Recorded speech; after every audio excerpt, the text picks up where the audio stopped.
Are we all excited now? Episode 186 of the podcast. It's the World Cup. Chance for us to do some predictions and look like idiots. I am, as always, joined by KC. Hello. And we also have a good friend of ours. He has been on before, but not that often. Alex Bennison. How you doing, mate? Yeah, not bad. Are you? Yeah, I'm really good. I knew it had happened. I wasn't bothered for the World Cup. Now it's the day before. I'm quite excited. Yeah, obviously, we need an alternate since title. And after the news this week, you're there, you're in the desert, it's boiling hot, you're excited for the football, you need a beer. You just look around and go, you're out there, beer baron, and I'll find you. No, you won't. Inshallah. Won't.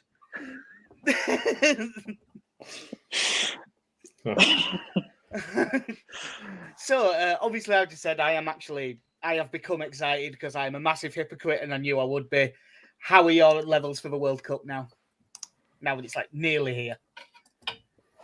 I'm really excited for it because I love tournament football, and I know it's a lot better when you can feasibly sit outside in a beer garden and expect to only get wet because people have chucked their pints in the air when England have scored, as opposed to now because it's November. But yeah, can't wait. There's something magical about 4 games of football on TV a day, just one staggered after the other. Yeah, I am actually quite buzzing. Like, I didn't think I'd be this excited to watch Ecuador versus Qatar as what I actually am now. It's going to be ridiculous when we see that. Ecuador v Qatar did 15 million live viewers. Quarter of the country was watching it. It's always the case, isn't it? As soon as it gets here, you just become excited. Yeah, it's strange. Like, it's taken a while, I think, for a lot of people to be sucked into World Cup fever, especially because it's fucking freezing outside. But it does feel something does feel a little bit more special about it at the moment. I think there's something I quite like about the idea that you've got players who we are literally a week out from the season. Most of them are still pretty fresh because they had a summer off. So you are getting players that I think for the most part are in top shape as well as compared to the end of season where there is always that bit of you're looking at some of the high, the highest quality players who are currently playing like their 73rd game of the season. Yeah, I was actually going to bring this up. Do you think that is going to more than offset the fact, because normally they'd have a couple of weeks training together and an ability to sort of get into tournament mode, maybe even a bit more because you'd play, 2, maybe 3 friendlies before the tournament, get yourself really set up, get trained up. And in this, it's more come in 4 days, your first game. Do you think that the not being as knackered will offset the lack of training together? Or do you think it might take a couple of weeks before the quality sort of ramps up a little bit?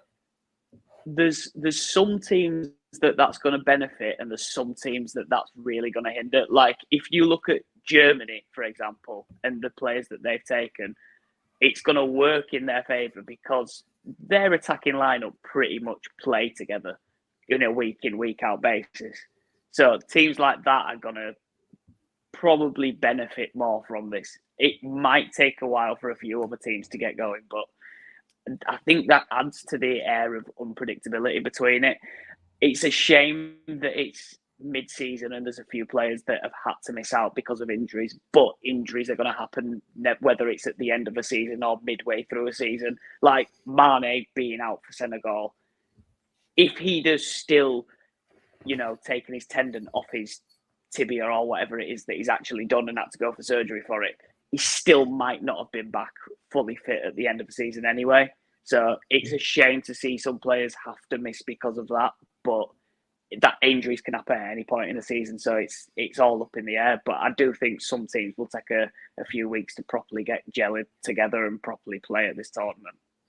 Mm.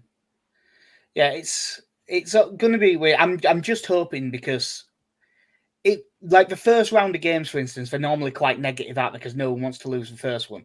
So I'm just hoping that we don't see that this time, and if it can just get off to a flyer and everyone can get sucked in. Mate, if you're an England fan, you'll be seeing that in the second and third game as well. Just Yeah. don't lose them. Don't lose any of them. Don't win them. Just don't lose them.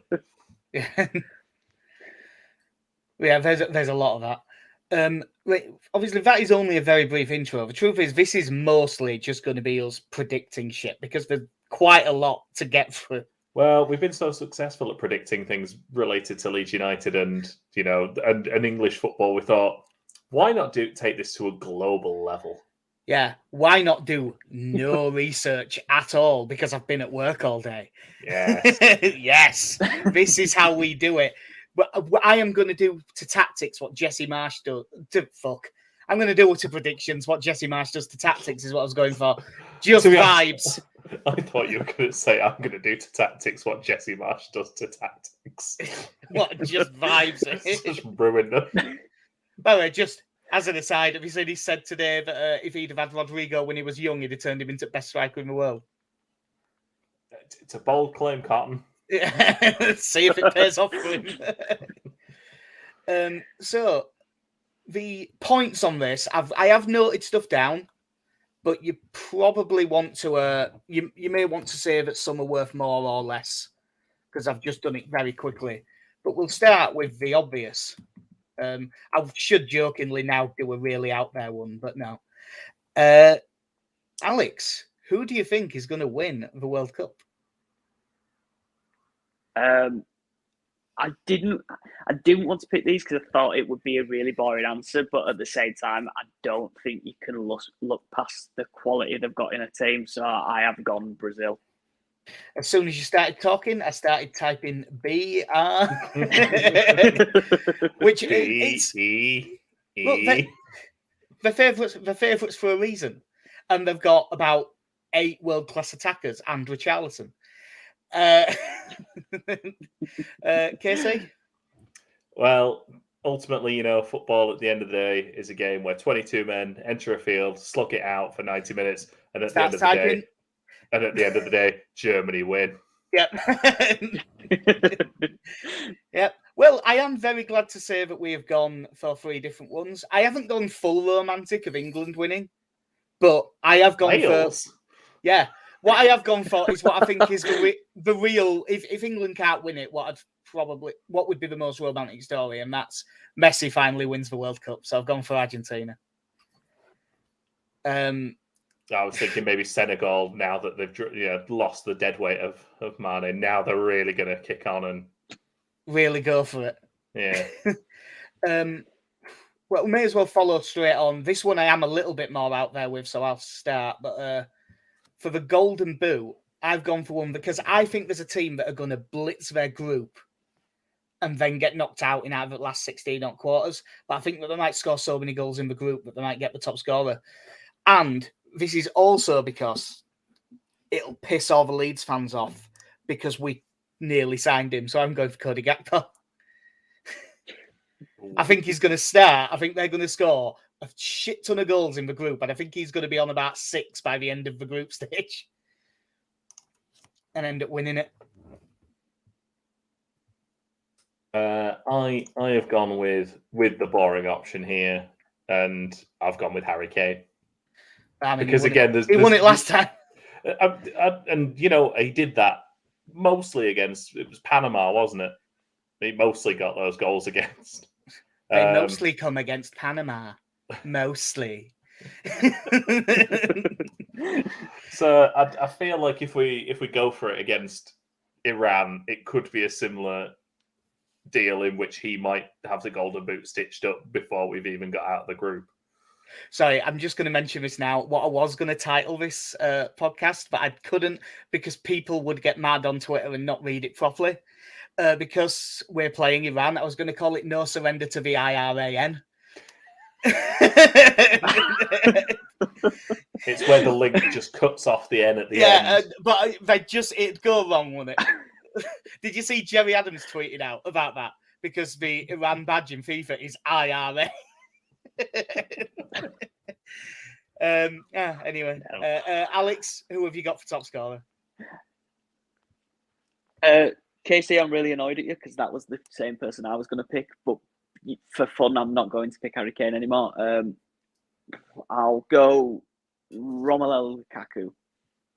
That is a shout. To be honest, I haven't been paying as much attention, so I don't know. I mean, he's obviously in better form than he was at Chelsea, but the only thing with him, because I did look at him, and I think, to be honest, it was the case with quite a few of the players at the Euros that Lukaku didn't do particularly well at the last Euros, did he?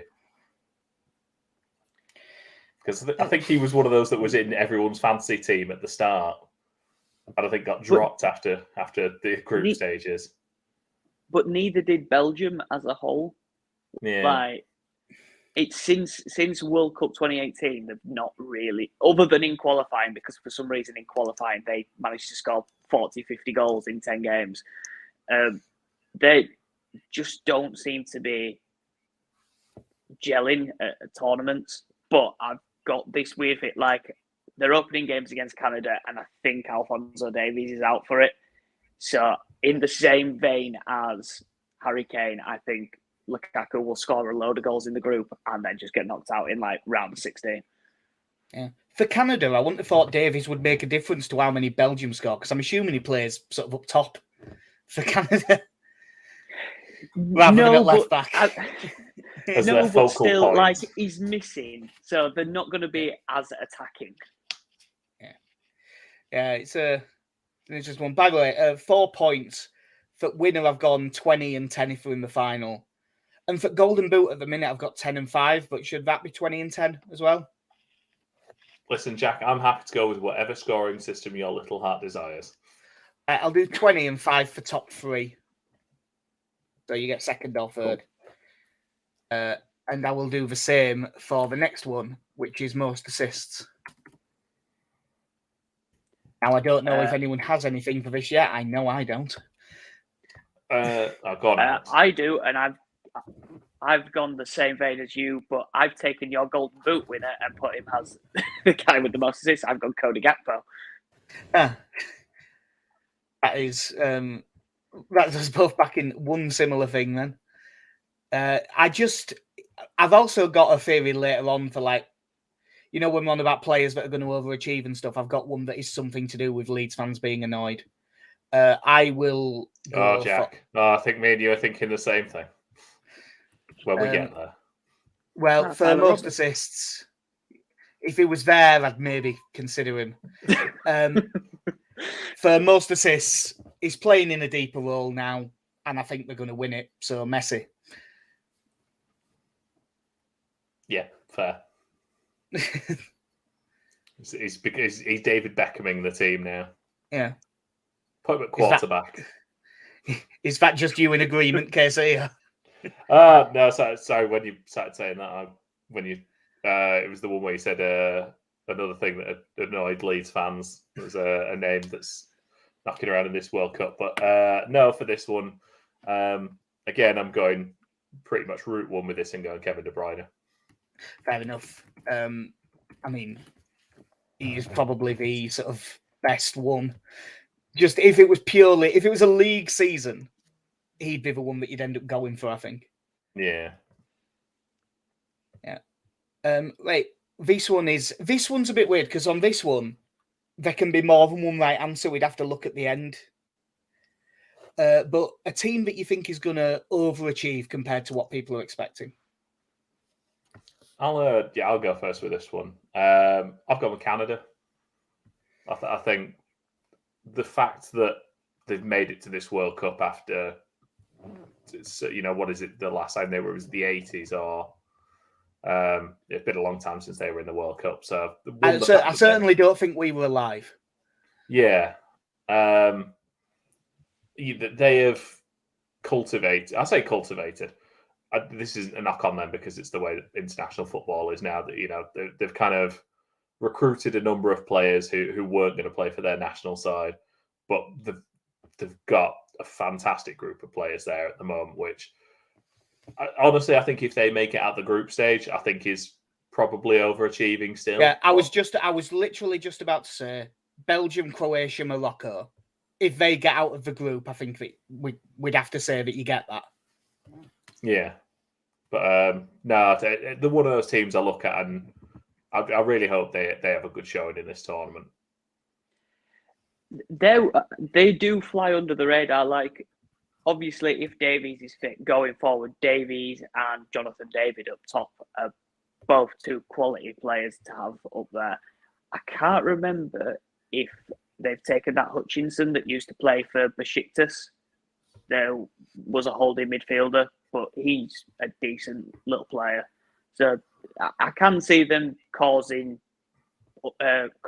problems in the group, but I'm not sure how far they'll actually, if they'll get out of that group. I think a lot of people have also underestimated Ian Hume and Thomas Rudzinski as a frontline partnership. You know? Yeah, you're definitely right there. I mean, if Ian Hume can recover from his skull fracture, he could be a real player in this tournament. Bloody Chris Morgan. For mine, I've gone for Uruguay, which doesn't sound too ridiculous because they have got a really good squad. But basically, the expectation looking at the draw would be that they come second behind Portugal and then play Brazil. So you'd say last 16. Whereas I think they're going to win that group ahead of Portugal, and therefore they'll get to the quarterfinals or better. And I think if they met the last 8, I think saying that they've beat expectations is probably fair. Yeah, I'd say so. I don't know if he's. I know he's gone with Uruguay, but I don't know if he's fully fit. That Arejo that plays for Barca, I don't know if he's actually fit because I know he had a bit of an injury. But if he is there, they've got a solid player in each part of the field. Yeah, and the middle of midfield, they've got some serious options with like Bentancur and. That that really awesome player that plays for Real Madrid, whose name has just escaped from my head. Federico Valverde. Yeah, that one. his name just went then for a second. I'm like, oh shit. He's in my. I think I put him in my fantasy team. And his name still disappeared. So I've gone pretty much in the same vein as KC of a team that's in a group where it doesn't look like they're going to get out, but I've got a feeling they might just sneak and finish second. I've gone with Japan. That's brave because they're in a group with Spain and Germany. Yeah, I mean, it will become apparent with another pick that I have later on, but if you look at Japan's squad on paper, they've got some quality players all dotted around their team. Like their midfield could rival some pretty big nations in this tournament. Yeah, and I suppose you'd back them to beat Costa Rica, and then it's just a matter. They've only got to get one upset, then, haven't they? Really? Yeah, and so I mean, it's unlikely, but it's possible. I mean, I'm not going to plug anything because obviously you're not getting paid to be plugged, but there is a website where you can do your predictions, and I predicted Japan to get all the way to the semi-final. So that is my big underdog story. So, well, I mean, we'll start out meaning to do that, or did you just kind of find yourself predicting their way to the semi-finals? I predicted them second, and then the round of 16 tie, I went, oh no, I could see them winning that quarterfinal. Oh, I could see them winning that. No, they can't get any further than this. Just coincidentally, just because I've had a look, even though Japan are third favourites for their group and Canada are fourth, both of them are 3-1 to get out of the group. And I can't find a stage of elimination for Uruguay right now, so I don't know if I'm cheaping out. Can I just say, I did get Costa Rica in the work sweepstakes, so I am desperate for them to get a result somewhere in there. For what it's worth, I got Poland in mine, so I don't think it's very likely. And we've not done one. Don't you work from home? Yeah, I picked Japan. I mean, I've heard they could make it as far as the semis, so. Well, you know. I heard it from around. from a noted tipster. The overachieving player, like a player that people aren't expecting anything from.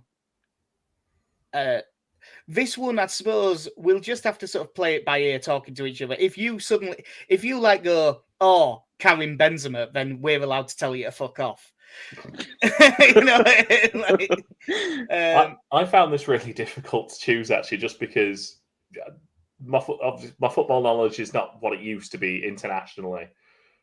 So when I was looking through teams, it was just kind of a case like I either don't know a player well enough to predict that they're gonna, like, other than me saying this guy because I don't really know who he is, or it's a bit of an obvious choice. Yeah.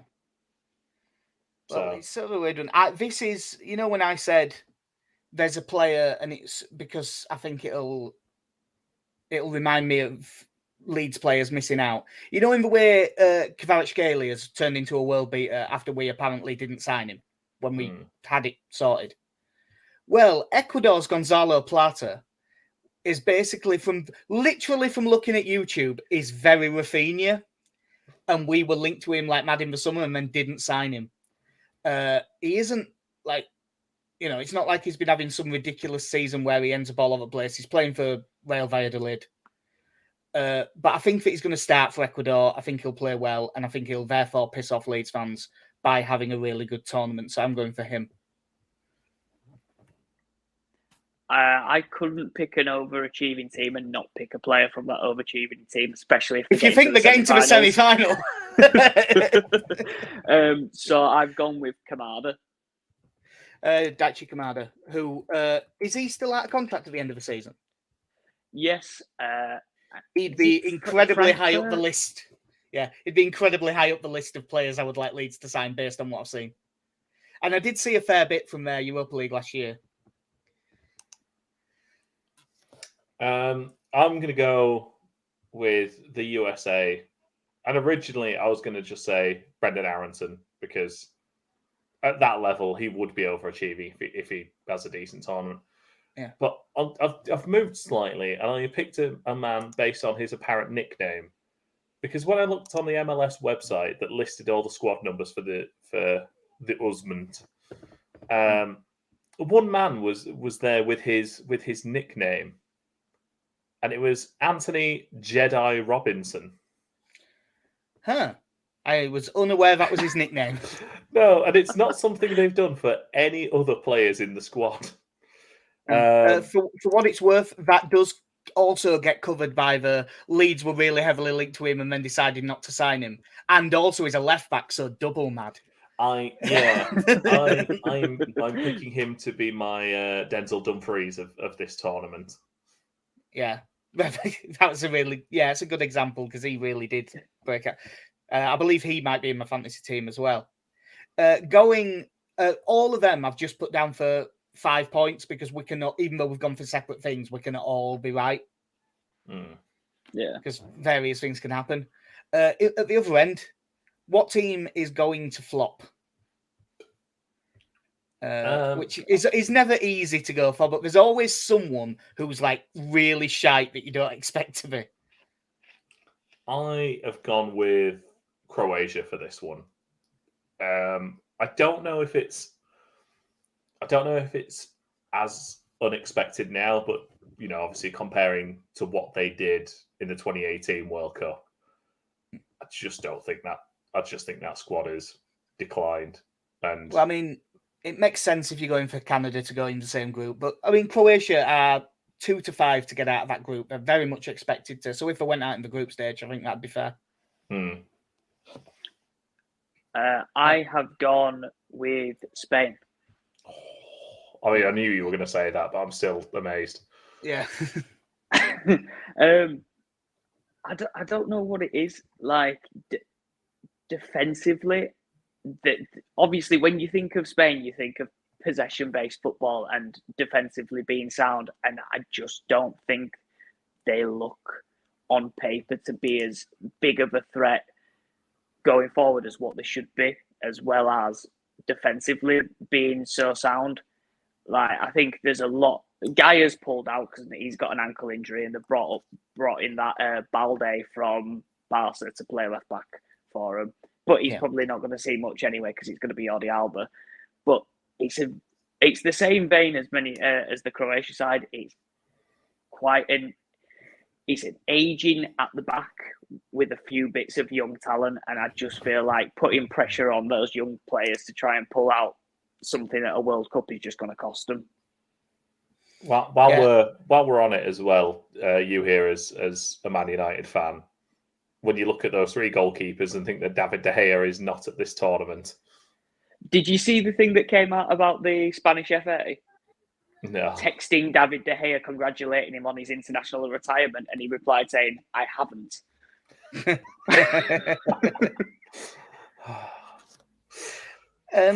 Frosty. Yeah. You remember earlier I said Uruguay are going to beat Portugal to that group? Yeah, I think they're actually going to beat South Korea to that group, and Portugal are going to go out in the group stages. So I'm going to go for Portugal. Again, it's another team. I mean, bearing in mind people have been saying this about Portugal since 2016, but I know they have got some younger players in, but it's still very reliant on Ronaldo. Yeah. And Pepe at the back. Who also, I imagine, would be someone who was getting a frosty reception from Bruno Fernandes.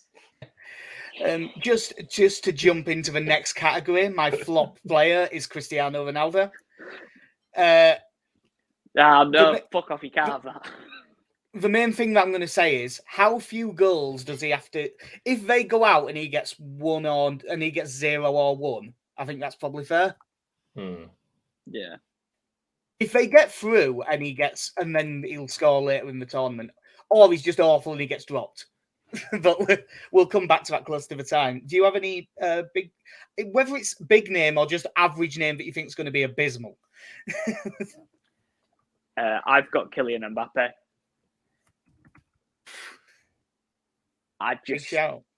Again, another one who had a very, let's say, mediocre Euros. Again, would have been in a lot of fancy teams. Obviously, he had that. He did have a really good World Cup in 2018. But for the French side, whenever I've watched France since that World Cup, he seems to be not the vocal point that people think he should be. And I think that's what's going to cost him. And that's why I picked him as the flop player, because I think the focus is going to be on people like Benzema, Kingsley Coman, people like that for that team. And I think he's going to kind of fall by the wayside for it. If you believe in this sort of thing, there is also the curse where nearly all the World Cup winners are shite the next time round. And France have got previous for doing it. Got previous. Yeah. Papa boobity up.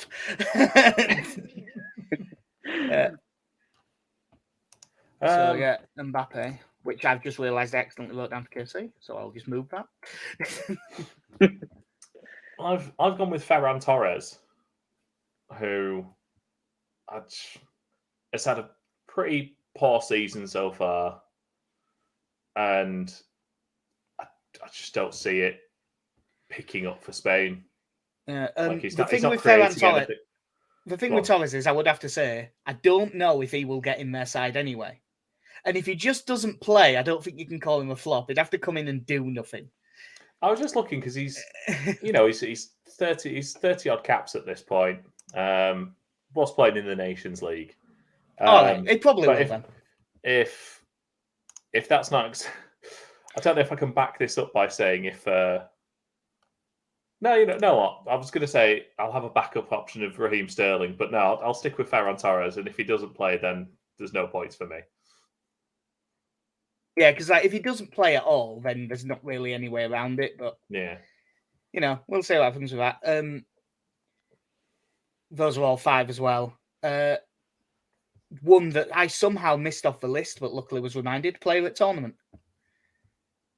Anyone got anything down for it already? Neymar. Because Brazil are winning. He's been in really good form as well, hasn't he? Yeah, and because he now plays a more central role as well for Brazil, he doesn't play out on the wing. He plays in behind the striker with Rafinha and weirdly Lucas Paqueta out on the left wing. Will Anthony not get a start on the other wing? No. Well, from looking at Brazil's other like previous games, it's been Rafinha that's played on the right mostly for him. Like Anthony, I think he's coming. Obviously he's coming back from an injury. He will play a game in the group stage, when they've already qualified. But it's mainly going to be Rafinha. I know that they both like to play on the right, but I would have thought that you'd just go with one of them on the left. Well, the thing is, you've got Vinicius Jr. as well. So. Yeah, I suppose, and he's fucking amazing. So no, that's fair enough. I've gone a little bit outside sort of the expected players, but not radically so. I've gone with Yuri Tielemans. I would say that's pretty radically so. If you get that right, that's fucking really good shout. Like, just someone who is, again, having a fantastic run of football at the moment, is playing in a good team, and I think can be very creative for them. Yeah. Mine's same logic as Alex, unfortunately. I think Argentina are winning it, so Messi. Like, there's no real way around doing that. I don't know if you saw, there was Sergio Aguero posted a video of him travelling out to the World Cup, and he sat clearly in business class, and the Brazil fans are stood in the aisle screaming, shouting, and playing instruments. He did not look impressed. No, but they know how to do an atmosphere, Brazil. Well, it should be. Listen, at the Maracanã, fantastic. On a 747, not so much. Mind you, there was a video going on Twitter today of a Ryanair flight landing that was a pretty sketchy landing. It was, yeah. Don't say that. We've just booked one. Yeah. Well, if it happens, there's nothing we can do about it. Nothing we can do about it, but they might change it. Yeah. Young player of the tournament for this one, I do know what I'm going for because I think I don't know if he'll necessarily start the first game, but he might, and I think he'll definitely get in and get his place. I've gone for Jamal Musiala. Great shout. I think he'll. From what I've seen of him, he just looks like a fucking world beater. I'm again going to play it relatively safe with this one. I'm going to say Jude Bellingham. Yeah, fair enough.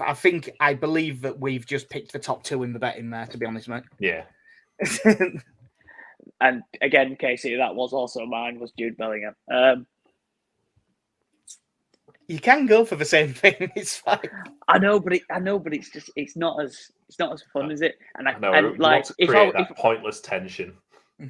And if I was going to pick the third best, it'd be Pedri, and there's no point because he's going out in the groups. Have Japan got any good young players? Yes, they did. They had this really good young centre mid, and then he went to Leeds and ruined his career. I can't think of anything else off the top of my head, so yeah, I will just go with Bellingham because I think it not only will he be the young player of the tournament, I think he'll be our player of the tournament as well. Yeah. Right, we've got two team ones. By the way, I've done 15 each for player at tournament and young player. Most goals for a team. I'm going to go.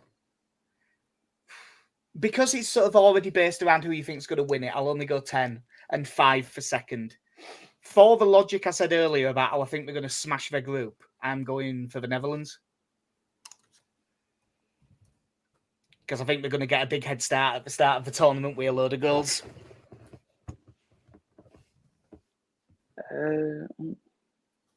This is one that I didn't actually have wrote down. So... I mean, I know which one I was going to go for before I had my theory about the group stage, and I reckon at least one of you will go for that. I think I'll take who I think is winning it, and I'll say Brazil.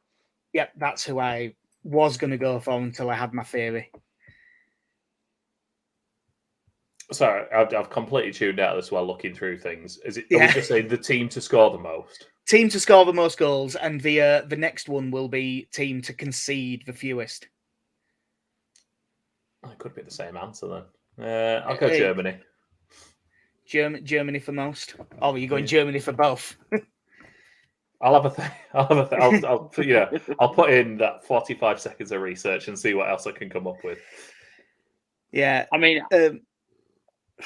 it's the fewest is the one that's weird, and I'm going because we're so goddamn negative. I'm going for England. I don't think that means that we're going to win it or anything. I just we didn't concede a single goal from open play in the Euros. Yeah, and I know we were terrible in the Nations League, but I don't think we're going to concede many. But I could see us going out in the last 16 or after a 0-0 after 120 minutes on penalties. So, heartbreak again. When you're looking at Gareth thinking, it's okay, you can take Harry Kane off, it's fine. Jack, you've picked them for the most goals, but I've got them for the most clean sheets. I think Netherlands will. I've got a feeling Netherlands are going to be that team that don't concede at all in the groups, walk through the last 16 without conceding, and then lose 1-0 in the quarterfinals. The only goal they concede is the goal that knocks them out. It's very possible. To be honest, I was looking at the Dutch team, and I nearly went for them to win the whole thing. If Van Dijk was playing like Van Dijk 3 years ago, then I think I'd have probably ended up going for him, because I just think that squad. I just think that squad's really good. It's fine. They've got Nathan Ake. Yeah. Just looking through there. I'm just looking at the groups now. And I'm gonna go with a team that I think, again, probably isn't gonna go. I don't know if they'll even get out the group stage, but I think they'll go out, barely conceding. And I'm going to say South Korea. Yeah, fair enough. Well, one of them where they might go out after 3 games, but have only conceded 1 or 2 goals in those 3 games. They've got 3 points from 3 draws, and 2 of them were 0-0s. And what? What's that Napoli centre back name? Kim Min Jae or something like that. He's quality. In fact, actually, I don't know how old he is, but he could be in contention for Young Player of the Tournament if South Korea get far. I will check, but I think he's older than that. He's 26. Yeah, he's too old. But I wasn't 100% sure. He looks a lot older than that. Yeah, tough paper round, doesn't he? I looked at a picture of him and went, oh, he's definitely not a Young Player of the Year. Only 26. Yeah, but if I showed you 17-year-old Diego Costa. Yeah. I mean, when he looked 50. Right. This one, I think that this is a fair point system, but let me know if you don't. I've done this for both total goals in the competition and total cards. 50 if you're dead on, 25 within 1, 15 within 3, 10 within 5, and 5 within 10. I'll go with it. It's when I at first was going for 100 and then 50, and then when I sort of looked at the rough numbers, there isn't actually staggering amounts of variance in the number of goals going back. Have you already got numbers written down? I do, for what it's worth, on this one. It's one of the only ones that I've actually looked anything up. Yeah, I have, but I'm going to revise my number as well. I'm just looking at the total number of yellow cards from the last tournament, and we'll go with I'm over 100 off. Well, do you want to do cards first or goals first? Go goals. I've put more research into that one. Goals. I am going to go with 160. I think when I looked at the last World Cup, it was 169 goals, if I remember rightly. So yeah, 2014 was 171. 2010, I think, was lower. I can't remember by how much. Yeah, 145. So I've gone 160. I'm going over the previous, and I'm going 178. Oh, and Alex? And I'm going 144. Oh, so on the low end. And then the harder one to do research for, because the only one that I could find definite numbers for were last year and 2006, which I believe was the record. But the total number of cards. Luckily, it'll be easy to find at the time because someone will just post it. Twitter exists now; it'll be everywhere. Yeah. What is it? So the numbers I've got here from the 2018 World Cup, it was 219 yellow cards and 4 red cards. Yeah. 2-2-3. This is pretty impressive as well because it's got a number of statistics, including the fastest yellow card from kickoff, the latest yellow card in a game, and the first yellow card of the tournament. Well, we just said that was 224 in their 64 matches, right? In 2006, it was 345. I'll tell you now, the original number I had written down before I looked into this was 107. So that feels low. So I have added 100 to that, and I've gone 207. You've gone 207. I think that this one is going to be a little bit lower. I've gone for 186. And I've gone 10 more than you and gone 196. Fair enough. Should I change mine to 206 just to make it a bit tidier? No, we don't do things like that round here. It's an honest to God competition, damn it. Speaking of, this is sort of related to the total goals. This doesn't include penalty shootouts. Penalties awarded and penalties scored.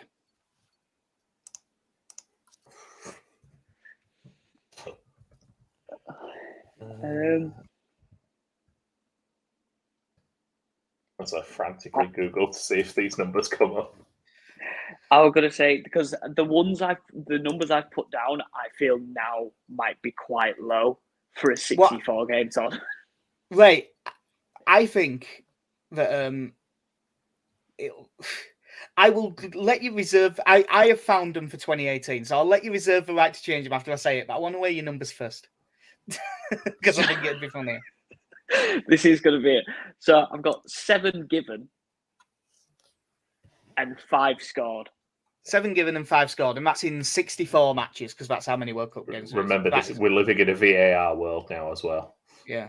Yeah, I did not even consider VAR in this. Well, no, we had VAR at the 2018. Oh no, I just didn't think about for his numbers. I was reminding him that we live in a VAR world. I'm going to say now, I have no idea. I'm going to go 17 given and 12 scored. That's a bit closer to mine. I've got 19 given and 13 scored. For what it's worth, I can now look at this tab of 2018 World Cup statistics. There were 29 awarded and 22 scored. We've all gone low then. But you know what? 2014, 13 given, 12 scored. 2010, 15 given, 9 scored. Again, spot the tournament where VAR was introduced. Yeah, I think that the one from I'm actually quite happy with my number now that I've read all them. Because I think that the 2018, there was so many given for shirt pulls at corners and stuff like that. Again, wasn't that how England got 2 penalties against Panama? Yeah. So, yeah. I'll stick with that. Why not? I'm going to say, I feel like I'd be cheating now. So, yeah, fuck it. I'll stick with 7 and 5. Cool. Well, I'd say that 25 dead on, 10 within 2, 5 within 4 for both categories. And the number of own goals, which is 10 and 5 if you get within 2. I'm not looking into this. 9. Well, I'm sort of doing it I'm going to do mine basically based off the number of goals. If there's 160 goals, what do you reckon? 1 in 25. I'm going to say 7 own goals. I've got 6. Right, all similar numbers. I will now look at the tabs. For what it's worth, in 2018, there was 12. There was 5 in 2014. There was only 2 in 2010. Do you think the dubious goal panel is just getting more and more involved in the World Cup? Maybe so. Although they obviously don't exist anymore because Ben Davies still has that goal against Leeds, but it's clearly an own goal. Yeah. The second to last one of this big group, but the last one where I definitely know how many points it's for, we'll say 15. How far do England go? I have hedging my bets today because as I went on Paddy Power, England had boosted odds of 7-1 to get to the final, so I put some money on that. But I have gone for semi-finals.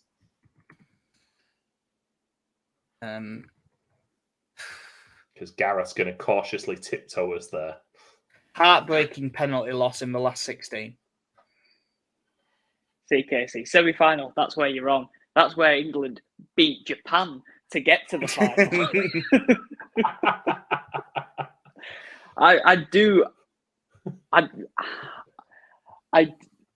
The Nations League didn't fill me with hope, but I do think we have got a good squad. I am going to say final. but jingoism, right? Yeah, I'm just going to say final. Final. It's like if you ask me, if we turn this into a full-on, 25-minute, half-hour sit-down conversation about England tactically and how we feel about them. We've to talk about the Iran game yet, so we might yet do that. Yeah, I feel very pessimistic overall. But come on, England, semi-finals. What are Japan winning? Well. And to be honest, if Japan get past England, I do want them to win it. That'd be a great final, Japan versus Brazil. The Cinderella story. And then the last one that is, other than actually just predicting games, one that we did for this season that I did shamelessly nick from the Football Ramble, which is just some notable mad shit that you just think is going to happen. As an example, I'll find the ones that me and KC went for. I actually had 2, and I had to pick one, and I went for All Elite Wrestling Run and Angle at halftime of a home match at Fulham. But my other ones that I didn't go for were Cristiano Ronaldo to sign for Newcastle in January, which I still think might happen. It's looking even likelier now. And Erling Haaland scores 6 in a match. But I didn't go, but I had to pick one. KC's, of course, this led to them winning at Ellen Road. Fulham don't win an away game all season. Yeah. And I do have one already for this. I have, there is outrage in the country of Qatar when during a celebration, one player kisses another. Oh, it's dangerous territory, this. I genuinely think something like that is going to happen, and that it's going to be like a low-level international incident. I mean, I'm not. I know this is very much a comedy conversation, but I don't want to make this sound like I'm joking about it. There's every chance there is some sort of terrorist incident at this tournament. I mean, there's a lot of issues with the countries in that region within themselves. It wouldn't. No, I'm not going to get to blaming direct nations, but there are certain countries who would definitely like to see Qatar have some sort of international incident against them. So is that your pick, Kizzy? Some sort of terrorist incident? No, that's not my pick. Because if that happens, I don't want to be the person that was asked details about my prediction. And you don't want to be like, hell, Casey. You just there going, oh my God, and something awful happens, and Casey's just there going, 20 points. I don't want to be hauled in by the police and interrogated about it, ask what I know. So I went with a much more minor incident of the wrong player getting sent off for for an incident. In brackets, you can also add that it's an African player that it happens to. Player sent off for mistaken identity. Yes. Because of VAR, I think we should also count that if they do it and then VAR switches them. If the referee does it. Yeah, I want it known as specifically an African player because I think it will also be classed as some sort of racist incident. Fair enough. I think it probably can be made to. Twitter will be able to make it a racist incident no matter who it is. I mean, Kieran Gibbs and Alex Oxlade-Chamberlain pretty much look the same, and look what happened there. So. Yeah, I mean that must be what they must do. I mean, there's no other explanation. So, Alex, have you got any random mad shit? I've got a bit. I've got for Portugal to do at France, but not to turn on the coach. But not to turn on the coach. To turn on Ronaldo. Is that led by Bruno Fernandes by any chance? Just basically for Portugal to just turn around and basically be like, "We're not playing if he's playing." Yeah, I'll put it down as Portugal mutiny against Ronaldo. If it happened, just a massive player revolt where they nearly go on strike or something, we'd probably give you it. But, yeah. There's the videos of him and him and João Cancelo apparently have had the bust up in training already. The frosty reception that Bruno Fernandes gave him when he turned up, which I mean is gonna happen. Diego Dallo likes him, so he's got one friend there. But I really hope when he sits down for his first meal with the team that someone brings him a plate of beans on toast. Mind games from Harry Maguire. No, alphabeti spaghetti with biscotti.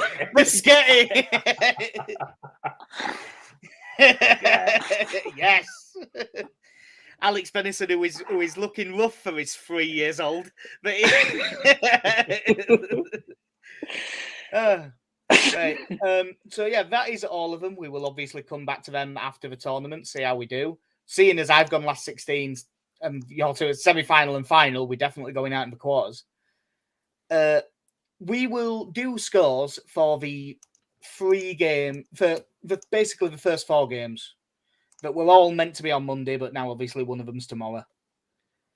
And then we'll look at when is convenient and stuff, and we will just tweet out score predictions for the ones where we're not actually there, where we haven't done a podcast or anything. So we begin 4:00 tomorrow, when unfortunately I am working, but I will still be able to watch it.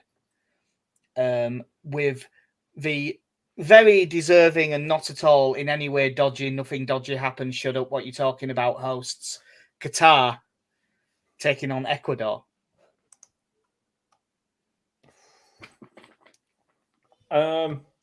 Well, I suppose if you were going to go specifically, it's a 1-0 Qatar win with a goal in the second half.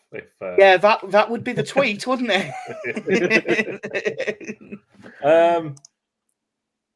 You know what? I genuinely think Qatar win this. I think they come away with a 2-1 win. 2-1 to Qatar. I will need to format these cells because when I put in 1-2, it's done. It's done a date. I am going. Also, I'm going for 2-1 to Ecuador. I'm going 2-0 Ecuador. 2-0 Ecuador. I will have to format these because it's just otherwise it will keep doing that. It's very, very annoying. Do you think that have you got any legitimate worries about the how on the straight and narrow and on the up and up this will be? Because as much as I really, really enjoyed it as a kid and I loved South Korea's run, when you go back and watch that, it's iffy. I don't know what you're talking about, Jack. That was just the 2 host nations having very good runs in that tournament. And Turkey reaching the semi-finals. I've not put any sort of thought into that side of things when I've done my predictions. There is a part of me that thinks it could happen, but I'm not sure. Not with what's happened recently with certain like FIFA officials and things coming out and publicly saying that they think it was a mistake. Now, 8 years down the line after giving them it, it's now a mistake. Yeah, it's a there is that thing that's just like, yeah, but would it really shock me if something weird happened? And the truth is, I just don't think it would. Like, I reckon I'll be looking at what price a Qatar penalty is. Put it that way. We will skip over England-Iran because we'll talk about that after, because that is obviously the main one from our point of view. So Senegal and the Netherlands. Like you say, I think I think Netherlands could make a real statement by opening up and knocking Senegal about a bit here. So I'm going to say they start with a 3-0 win for Netherlands. 0-3. For what it's worth, I am going similar. Literally the same. That is what I'm going. Very similar. Yeah, 0-3. I was thinking about going to 4. But no, I think I'll stick it. Well, at don't, 3. because I am going 4-0. Jesus. I lose Sadio Mane and we lose all faith. The thing is, that's still a Senegal side that's got Edouard Mendy in goal and Koulibaly at centre back. And I think, is it Thiago Dalla? Not Thiago Dalla. Is it Thiago Dalla? Who's the one that used to play at PSG? All the Is it Diallo? Dallo or Diallo? Is it Abdu? Yeah, and Abdu Diallo. I'm assuming that Ibrahima Diallo from Southampton is also, because he's brother.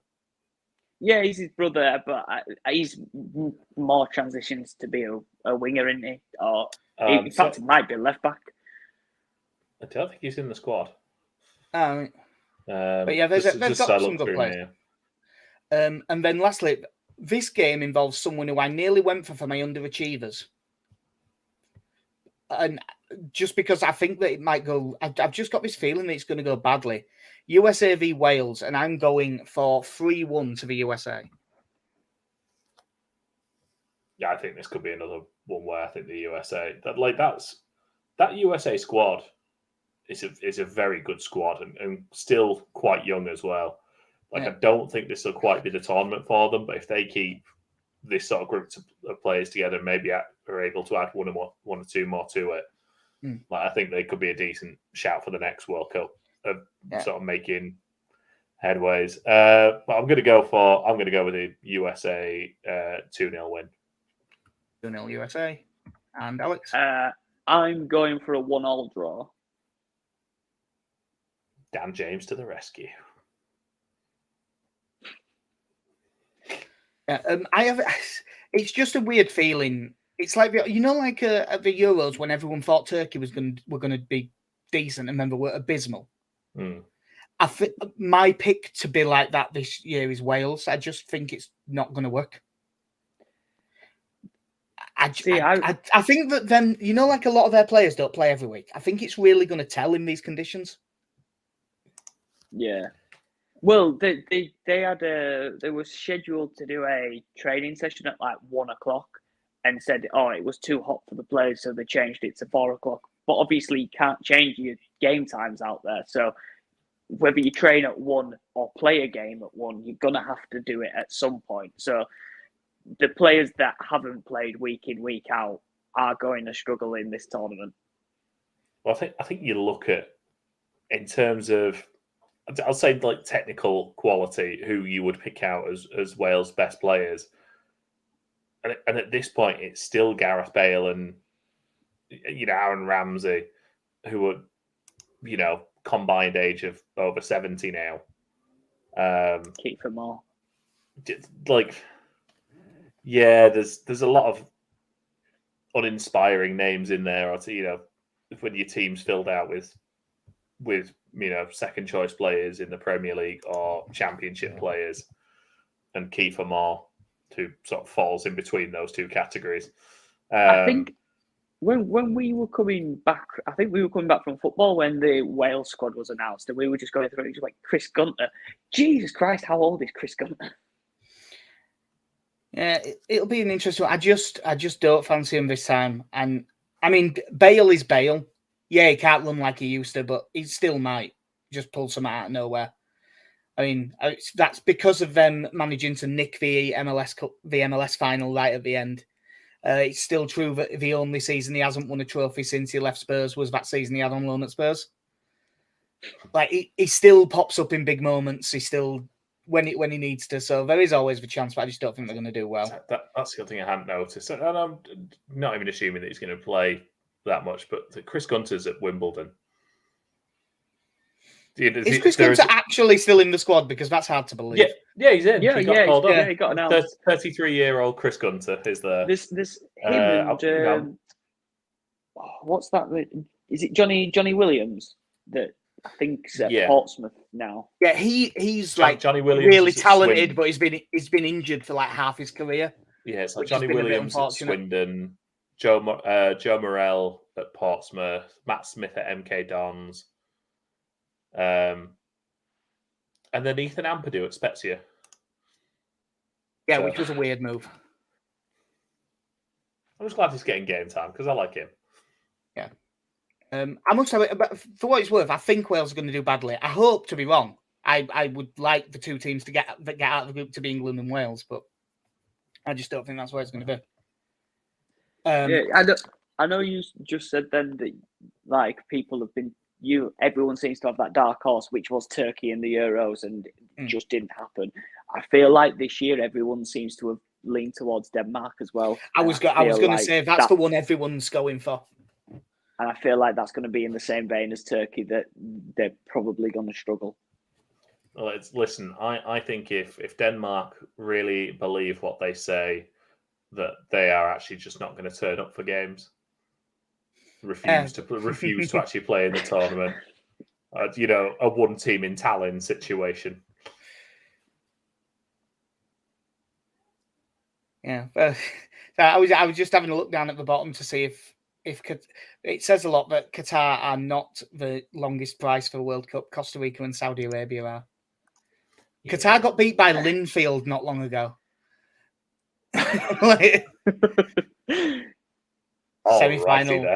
Semi-final, here they come. So just to finish us off, England v Iran, Monday, 1:00. KC, you're working, aren't you?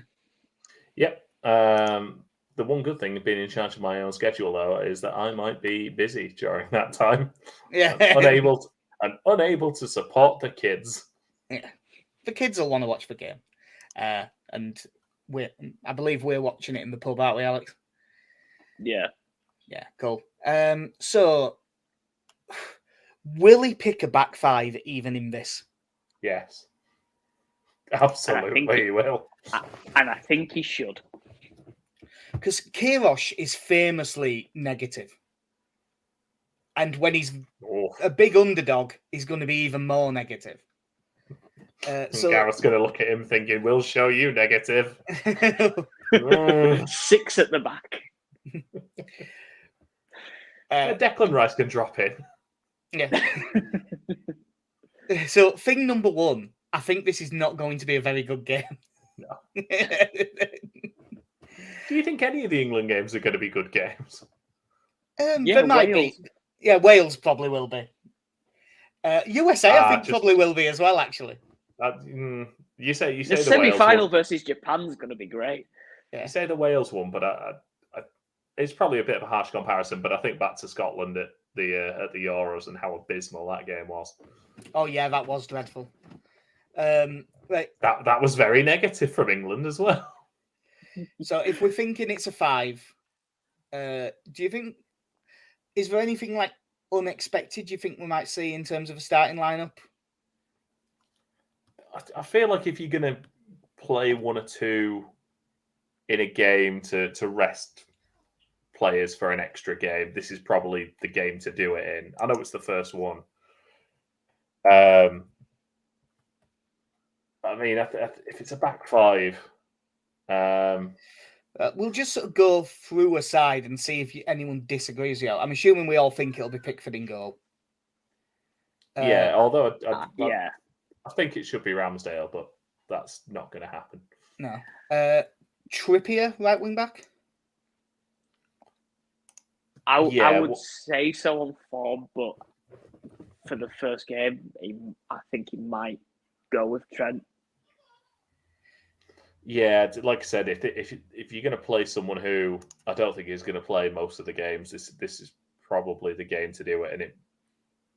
And yeah, I think this might be the game to play Trent out. Actually, now you say that, I don't think that'd be a bad idea because in theory, he wouldn't. In this game, your wing backs shouldn't have much defensive responsibility whatsoever. They're basically wingers. So I think playing Trent would be fair enough, but I think it will be Trippier. Is Kyle Walker fit enough to start, do we know?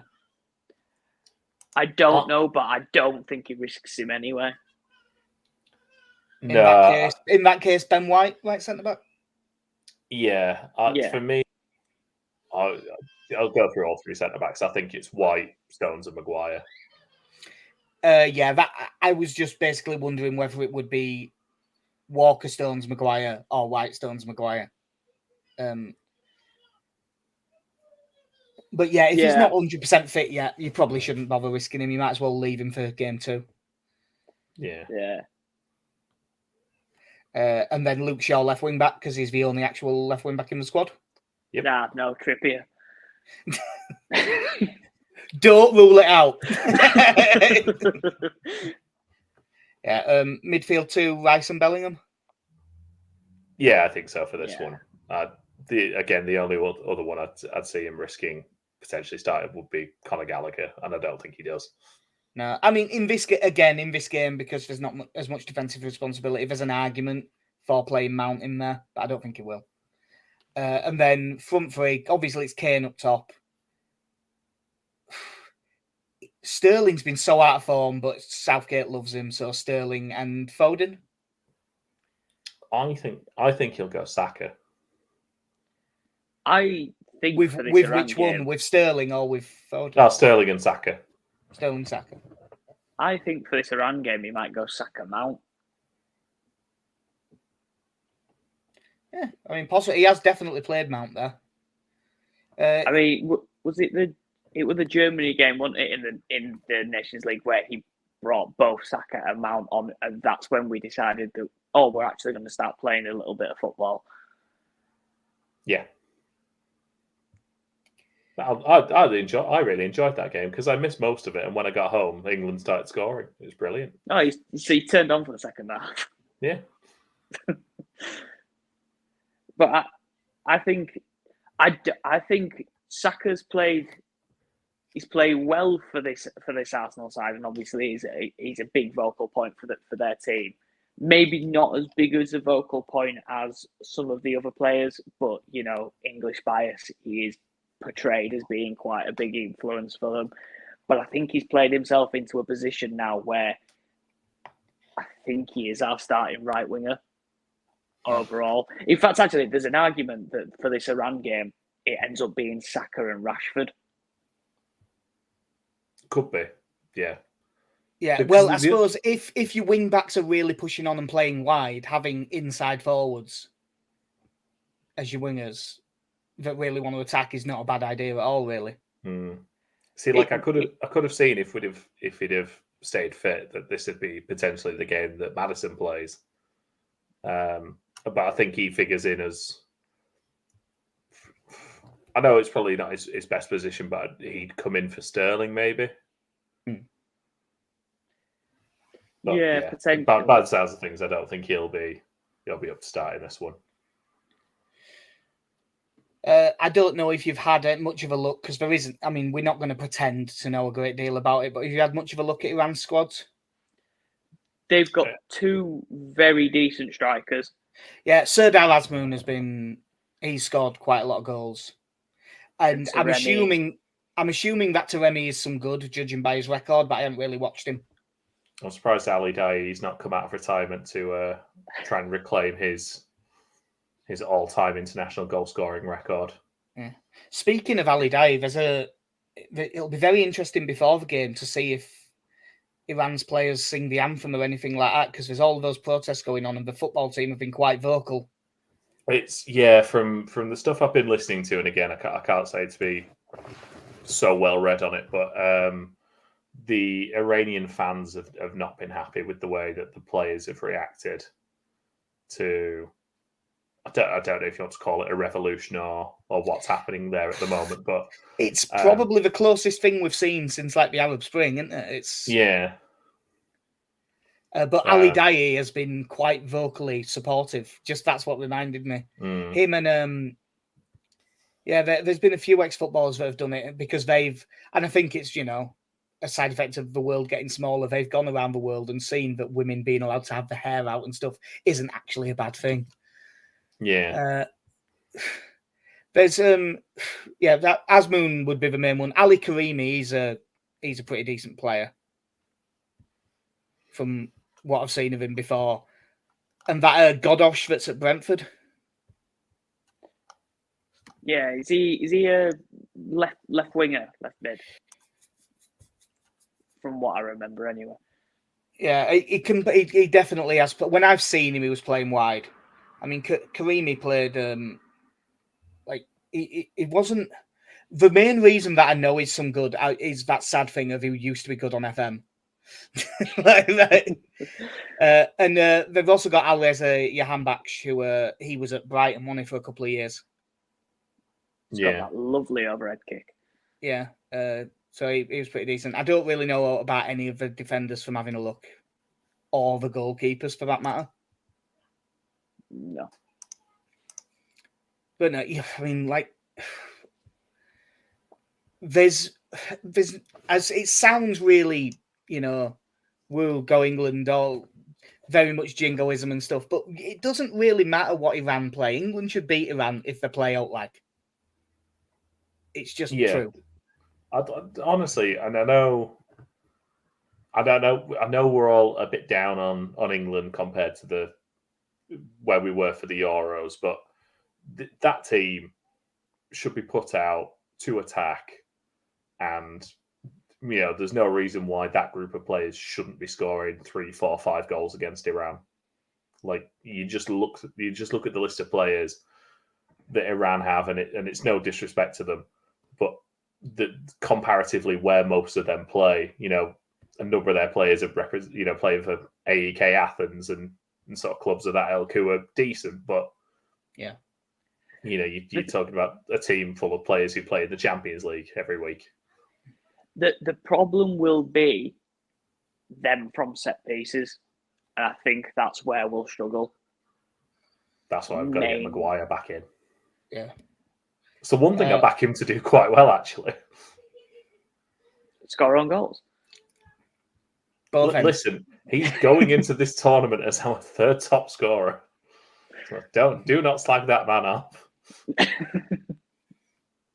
If he scores for England, I'll give him beans on toast myself. Yeah.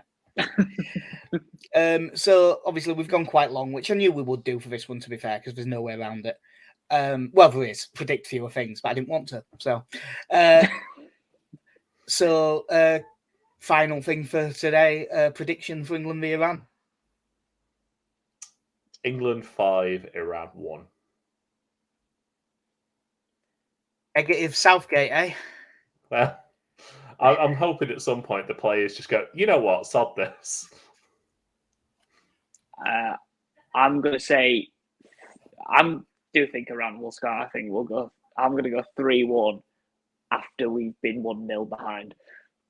Well, that's just 3-1, but we'll keep in mind that you said that we'll go behind because obviously if that happens, I've gone 2-0 England. I was going to go for 1-0, but I think it'll probably be a dour crap game, 0-0 at half time. I think we'll get one, and then I think we'll get another one later on when Iran sort of have to have a go to try and get back into it. I think we'll catch them at the end. I can't wait for Callum Wilson's come on to save the day. Yeah. No, the saviour will be not even 2 years, but will be a too late version of, as much as I don't like the guy very much, I think Jack Grealish will be the saviour in this one. Maybe combined with James Maddison, who gets thrown on with like 10 minutes left. Go do something.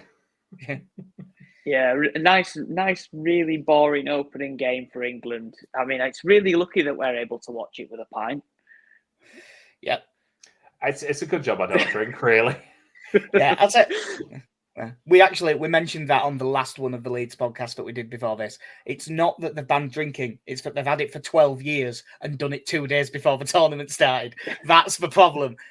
And if they do that, when they said, "Oh no, gay people will be perfectly safe here," yeah, but will they though? That's more what the issue is. I think it's one of the things that's really wound me up on Twitter is the people who defend it, going, "Look, this is their culture, and you know that you've got to respect that." And it's like, I fully respect that, and if they'd have said that from day dot, then grand, that was the tournament.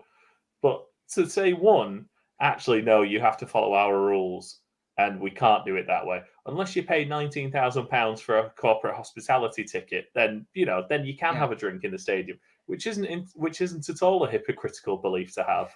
Yeah, because as we all know, if you've got a load of money, God's not watching. That's the thing that really bothers me about this is the people go, look, this is our religious beliefs, and look, I can't say I've read a lot of religious material, but I don't remember the part where God. Well, to say God. No, it's the same. It's the same one. Where God said to them, guys, whoa, you can't have a drink unless you've earned enough. Yeah. Working class stiffs. No, it's not for you. I haven't seen Australia's squad in full, but that's a transition. Speaking of drinking, no, because they've got the. I don't know if he's the only openly gay professional footballer. Oh, I don't think he's good enough to get in the squad. I don't think he's even close. I was going to say I don't know if they've picked him. What's his name? Is it like Josh Calvillo, something like that? Yeah, something like that. Is it Adelaide? It's either Adelaide or Newcastle Jets that I think he plays for. Josh Cavallo. Luckily, because obviously that was very newsworthy. As soon as I put in Josh C, it came up.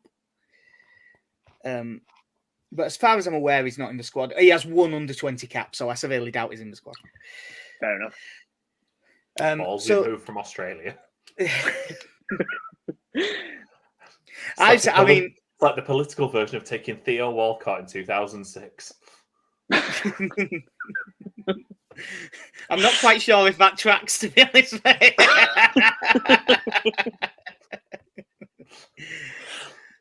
Am I saying anything about Theo Walcott? Who knows?